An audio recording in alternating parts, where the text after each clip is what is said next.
Alhamdulillah salatan wa salaman ala mawalah. Amma ba'd. Hadratal muhtaramin wal muhtaramin, sahibul fadilah was sa'adah, yang sama-sama kita muliakan, kita hormati, kita ta'zimi Kiai Haji Muhammad Khalil Yasin dari Bangkalan Madura. Yang saya muliakan Kiai Haji Abdurrahman Ayyasin. Yang saya muliakan tuan rumah Bapak Haji Kacung Supandi, dan para sesepuh bin sepuh, para tokoh masyarakat, para kiai, para ustadz yang tidak bisa saya sebutkan nama, pangkat dan jabatan, namun Pak insyaallah mudah-mudahan kita semua dimuliakan oleh Allah Subhanahu wa taala. Amin ya rabbal alamin. Alhamdulillah, pada siang hari ini menjelang sore kita masih bersama-sama diberikan kenikmatan oleh Allah, baik nikmat sehat, nikmat iman, dan nikmat Islam, sehingga kita bisa berkumpul dan bermuajahah di tempat yang insya Allah penuh dengan barokah ini. Kedua kalinya salawat dan salam tak lupa senantiasa kita hadiahkan kepada junjungan kita Nabi besar Muhammad SAW. Bapak-bapak, para hadirin sekalian yang dimuliakan Allah, di sini saya sebagai pembawa acara pada siang hari ini akan membacakan susunan acara kita pada siang hari ini. Adapun acara yang pertama yaitu pembukaan, dilanjutkan oleh acara kita yang kedua yaitu kultum oleh Kiai Haji Muhammad Khalil Yasin, dan acara yang ketiga pembacaan tahlil dan ditutup dengan doa. Untuk mempersingkat waktu, marilah kita buka acara kita pada siang hari ini dengan pembacaan suratul Fatihah. Ala hadhihi niyah wa kulli niyatin salihah bi syafaati Rasulillah. Al-Fatihah.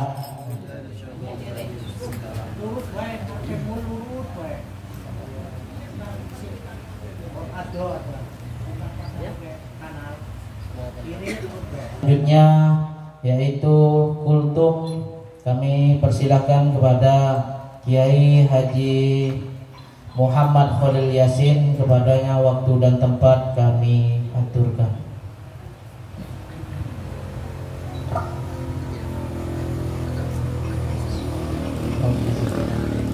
Assalamualaikum warahmatullahi wabarakatuh. Bismillahirrahmanirrahim. Alhamdulillahi rabbil alamin, wa bihi nasta'inu ala umuri dunya waddin.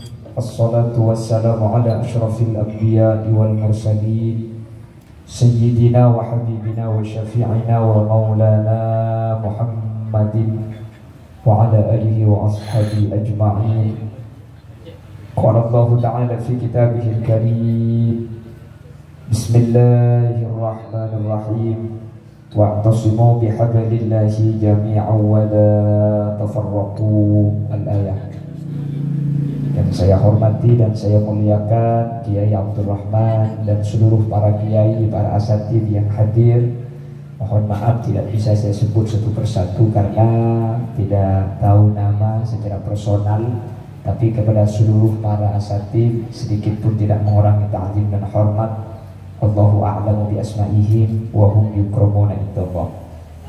Jajaran tokoh masyarakat, para sepuh bini sepuh, dan tidak lupa sahibul manzil wa sahibul dakwah Haji Kacung Supandi beserta seluruh jajaran majelis keluarga dan seluruh hadirin. Kepada semua yang hadir saya muliakan, dan mudah-mudahan kita semua dimuliakan Allah Subhanahu wa taala.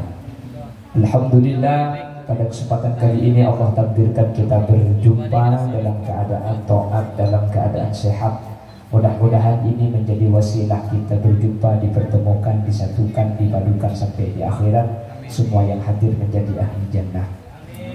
Salawat dan salam mudah-mudahan terlimpah ruahkan kepada junjungan baginda Nabi Agung, Nabi besar, Nabi Muhammad SAW, sehingga ketika kita menjadi orang yang membaca sholawat, satu sholawat saja Allah akan balas 10 rahmat. Man shalla alayya sholatan wahidatan sallallahu alaihi biha asyara. Siapa yang membaca sholawat satu kali kepada Nabi Muhammad, Allah akan membalas 10 rahmat. Ada satu ulama namanya Asy-Syaikh Hasan Masad, pengarang kitab Tadhkiratus Sabilah. Beliau menyatakan, ketika Allah memberi 10 rahmat kepada kita, jangankan 10 rahmat, 1 rahmat saja Allah berikan kepada kita, maka 1 rahmat itu sudah cukup menjadikan kita selamat dunia dan akhirat. Makanya orang yang ahli baca sholawat itu pasti akan dimudahkan segala urusannya. Kata ulama, idza kunta fi 'amrin wa dikta bihamdihi wa asbahta fi 'usrin wa amsayta bil faraj fasalli 'ala al-mukhtar min ali hashimi katsiran fa inna allaha yatika bil faraj.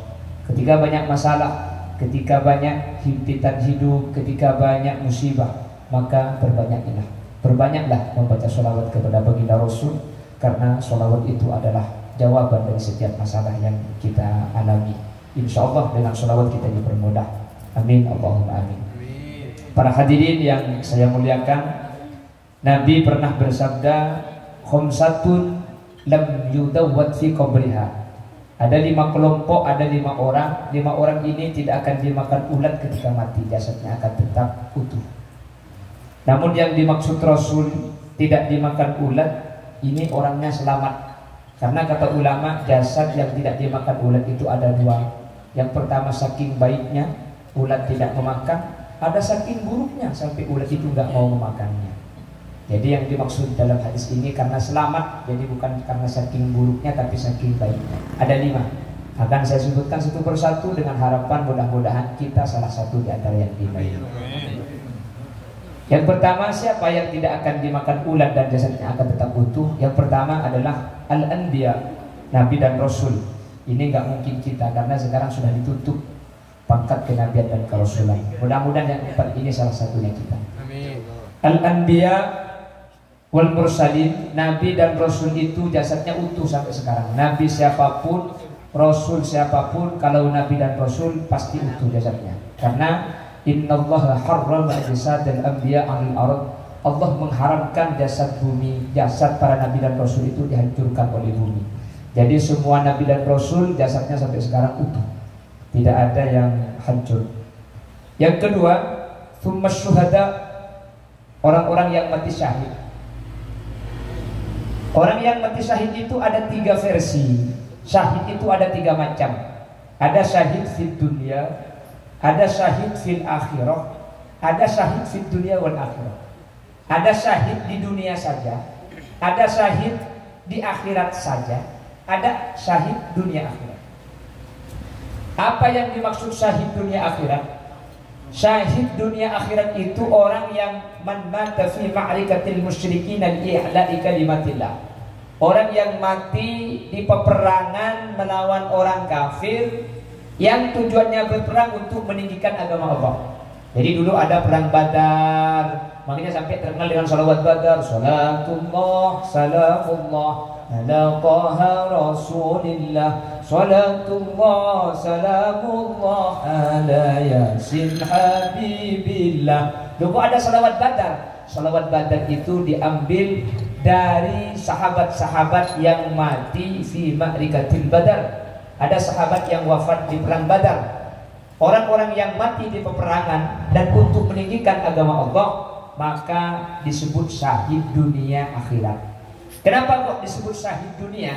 Dia jasadnya tidak usah diurus, tidak usah dimandikan, tidak usah dikafani, tidak usah disolati. Masukkan saja dengan darahnya ke dalam tubuh. Karena dia nanti akan bangun yaumal mahsyar dengan darah yang ada di tubuhnya sebagai saksi bahwa dia berperang untuk meninggikan agama Allah. Makanya orang yang mati di peperangan melawan orang kafir itu gak usah disucikan, gak usah dikafani, gak usah disolati, gak usah, langsung gugur seperti kucing mati. Kenapa? Dia sudah dimuliakan secara syariat. Dan agar bukti-bukti fisik yang ada di tubuhnya tidak hilang, nanti akan bangun dengan bukti itu. Yang kedua, ada syahid fit dunya. Di dunia yang syahid, tadi itu kan syahid dunia akhirat. Di dunia dikatakan syahid karena jasadnya tidak usah diurus. Di akhirat dikatakan syahid. Mama syahid masyhud, disaksikan para malaikat dia selamat. Jadi gak usah dihitung amalnya, langsung masuk surga. Jadi orang yang mati berperang melawan orang kafir untuk meninggikan agama Allah, tidak usah melihat buku catatan amal, nanti langsung yadkhulunal jannata bighairi hisab, masuk surga tanpa dihitung-hitung. Makanya di dunia dikatakan syahid karena jenazahnya gak usah dirawat.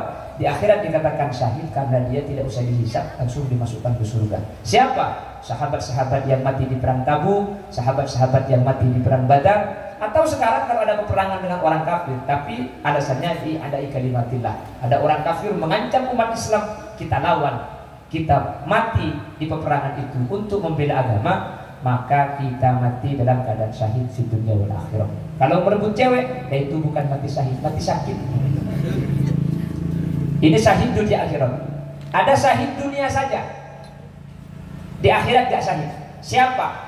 Man mata fi ma'rikatil musyrikin, orang yang mati di peperangan melawan orang kafir, tapi niatnya bukan untuk meninggikan agama Allah. Kenapa kok berperang? Ingin menunjukkan dia hebat. Kok berperang? Karena mertuanya ikut, biar kelihatan sama mertuanya.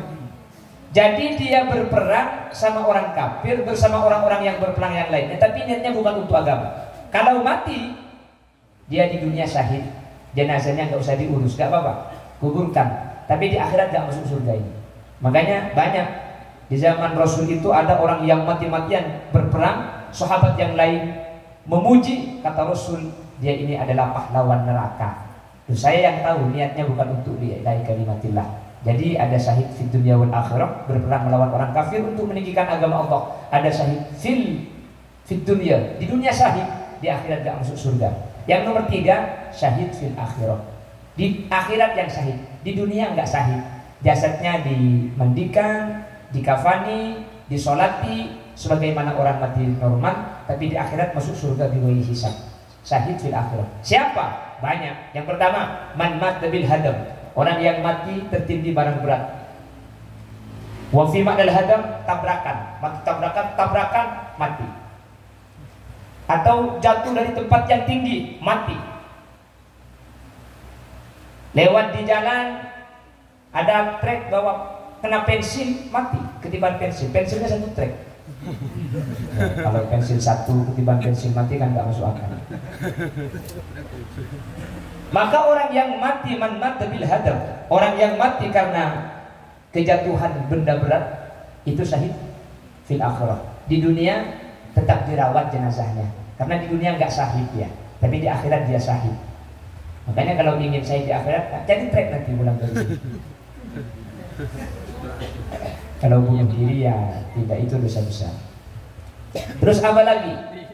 Orang yang mati bil gharib, tenggelam, kapal tenggelam, orangnya ikut mati, dia syahid fil akhirah. Kalau bisa dicari jenazahnya, cari, kita kuburkan, kita mandikan, kita kafani, kita solati, tapi di akhirat nanti dia syahid. Man mata bil mabtun, orang yang sakit perut sampai mati. Dulu ada penyakit itu, sakit perut parah sekali, lalu dia mati karena penyakit perutnya itu, maka dia mati syahid. Terus lagi, man mata fi thalabil ilmi, mati dalam keadaan mengaji, atau menjadi santri pondok, mati di pondok, atau seperti kita ngaji seperti ini, mati, itu syahid fil akhirah. Kalau di antara yang hadir ada yang langsung mati, syahid fil akhirah. Tapi mudah-mudahan tidaknya, ini nanti malah gagal mengajarnya kalau mati.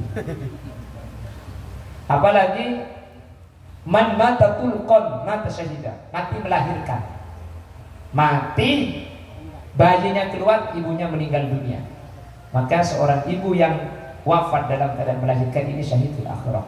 Di dunia tetap kita rawat, tapi di akhirat nanti dia tidak dipertanyakan amalnya, dia langsung masuk surga di bawah hisab. Kalau ibunya yang mati, ibunya syahid fil akhirah. Kalau anaknya yang mati, maka ibu dan ayahnya dijamin surga. Jadi kalau ada orang melahirkan, ibunya sehat, ayahnya sehat, anaknya yang mati, maka ibu ayahnya kalau sabar nanti akan masuk surga. Makanya kata Rasul ketika sahabat wafat anaknya, ama tuhibbu an ta'tiya baban min abwabil jannati illa wajadtahu alaihi yantadhiru. Sabarlah, nanti anak kamu yang mati akan menjemput kamu di surganya Allah.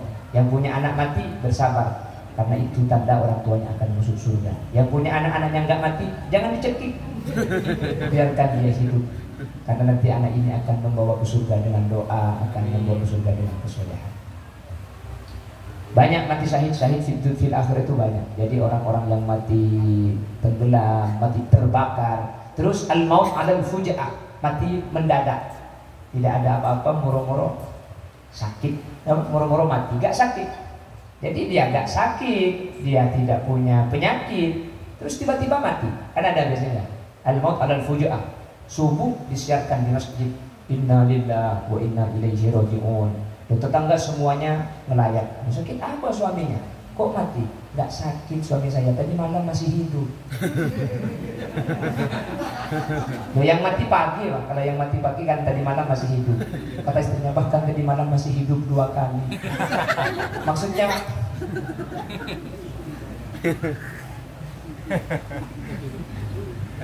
jadi orang al-maut adal fujaah, mati dalam keadaan mendadak itu syahid di akhirat. Tapi di dunia nggak syahid, artinya jenazah tetap dirawat. Jadi ada syahid di dunia wal akhirat, ada syahid di dunia, ada syahid di akhirat.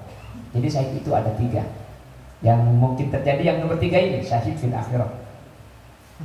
Jelas gitu? Jadi ada 5 orang yang jasadnya itu ini kultu 7 menit, nggak bisa lebih. Oh 15, berarti kulim.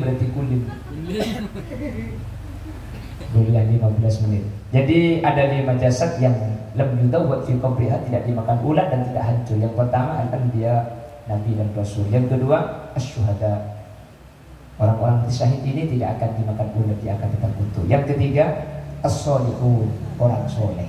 Apa soleh itu? Orang yang baik. Hubungan vertikal, hubungan horizontal. Ada sahabat tanya kepada Rasul, ya Rasul, tolong ajari saya satu amalan yang kalau saya lakukan saya akan masuk surga. Kata Rasul, kun muhsinan, jadilah orang baik-baik, kau akan masuk surga. Cuma dengan modal baik masuk surga. Oh, na'am, iya, masuk surga. Kaifa adri wa ana muhsin ya Rasulullah. Kalau gitu saya akan jadi orang baik. Kaifa adri wa ana muhsin. Lalu bagaimana caranya saya tahu bahwa saya itu sudah orang baik? Sal jirona, tanyakan sama tetanggamu. Kalau kata tetanggamu kamu baik, kamu masuk surga. Kalau kata tetangga kamu buruk, kamu akan masuk neraka. Makanya orang Islam itu sebelum jenazah berangkat ke kuburan dimintai persaksian kan tetangga-tetangga. Mohon disaksikan almarhum orang mukmin, almarhum orang Islam, almarhum ini yang mati orang baik-baik. Kenapa kok minta persaksian? Karena ma'al muslimuna hasanah fa huwa indallahi hasanun. Kalau tetangga sudah menyatakan ini orang baik, Allah tidak akan membuka amal kita baik, karena kita adalah saksi Allah yang ada di muka bumi. Cuman ini nggak bisa berani proposal, nggak bisa saksikan baik ya hadirin. Saya nanti kalau nggak bisa, kalau kita baik pasti disaksikan baik. Kalau nggak baik, meskipun kita bayar pasti bilang nggak baik. Makanya kita harus memperbaiki diri, karena kalau baik kata tetangga kita baik kata Allah. Kalau buruk kata tetangga kita akan buruk di mata Allah. Insya Allah kalau ini orang-orang yang hadir ini baik-baik semua ya. Kita termasuk orang baik, dan kalau sudah baik berarti kita sudah soleh. Kalau sudah soleh kita akan selamat. Yang nomor 4, 3 orang soleh. Yang nomor 4 siapa yang jasadnya tidak akan hancur? Hafizul Quran, orang yang hafal Quran. Dia ngajarkan hafal Quran semua kan? Kulhu. Itu sebagian Quran. Namun sebagian riwayat bukan hafizul Quran, bukan orang yang hafal Quran, tapi ahlul Quran, orang yang biasa baca Quran. Setelah selesai sholat, ngaji, ada kesempatan ngaji. Orang yang biasa mengaji Al-Quran, yang biasa ya, bukan kan ada ngaji itu yang sering, ada yang jarang. Itu yang sering, tiap istiqomah, tiap sholat ngaji, tiap sholat ngaji. Kan banyak saya lihat di masjid-masjid itu, ada orang setelah sholat dia ambil HP-nya, saya lihat ternyata main game. Jadi setelah selesai sholat ngaji. Orang yang ahlul Quran biasa ngaji itu akan dijaga jasadnya oleh Allah Subhanahu wa ta'ala. Terus yang nomor 5 yang terakhir, al-muadzin al-muhtasib. Muadzin, tukang adzan yang enggak dibayar, yang al-muhtasib. Orang yang biasa adzan dan dia tidak dibayar adzannya, maka dia akan utuh jasadnya. Kenapa kok demikian? Karena pasti dia istiqomah, sudah adzannya nggak dibayar, dia sholatnya berjemaah, makanya pantas dia mendapatkan itu. Suatu ketika saya pernah di Madura itu pulang pengajian waktu zuhur, pas lewat dekat masjid ada adzan, Allahu Akbar, Allahu Akbar. Saya bilang sama supir, yuk kita berhenti, kita sholat dulu. Kita berhenti, ini saya wudhu ke kamar mandi, masuk dalam masjid, nggak ada orang. Yang adzan pun hilang, ternyata nggak sholat, cuma adzan dia pulang.